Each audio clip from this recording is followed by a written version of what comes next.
Welcome to Caricomp Insider, where high-tech facial recognition meets real-world intelligence.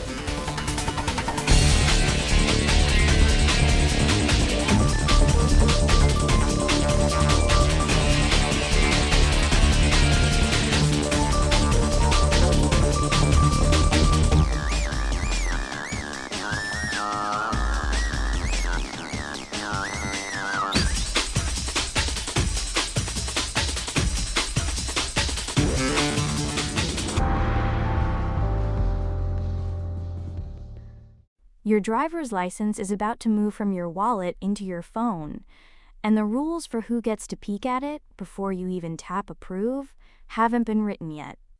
That's not a glitch, that's the current state of one of the biggest identity shifts happening right now. Ukraine's doing it.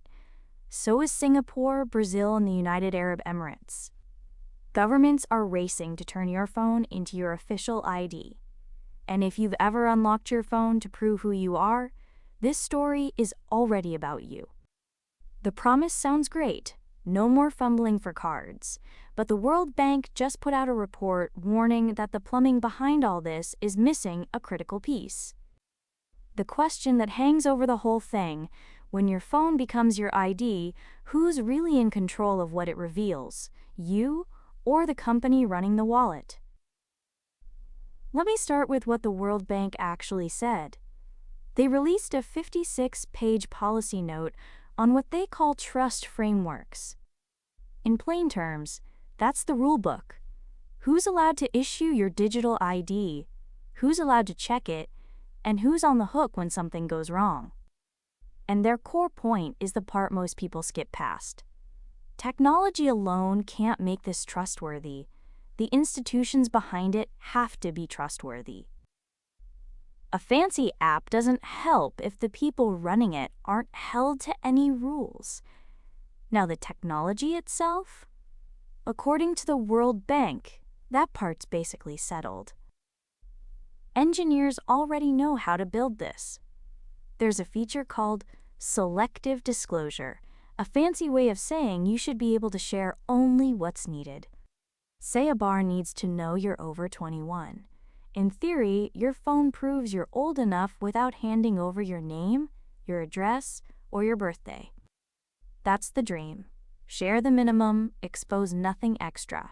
But here's what the report admits. The current wallets on the market may not actually let you control how much gets shared. The promise only works if the business checking your ID chooses to honor it. And nothing today forces them to.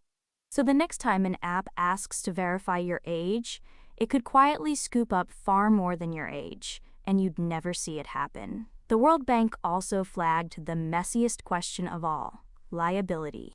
When something breaks, who fixes it? Say a company misreads your credential and flags you as the wrong person. Who corrects the record? Or say the outfit that issued your digital ID turns out to be crooked. Who yanks back trust after the fact? The report says those questions exist, then leaves the answers to governments. And governments move slowly, especially when they have to agree across borders. That changes how banks and regulators build these systems. For the rest of us, it means the safety net for when this goes wrong is still a blank form nobody's filled in.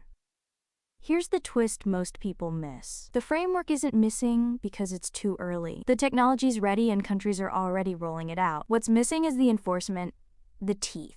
And that gap is exactly where everyday people lose their leverage. Once millions of us are locked into a system with weak rules, those weak rules become permanent.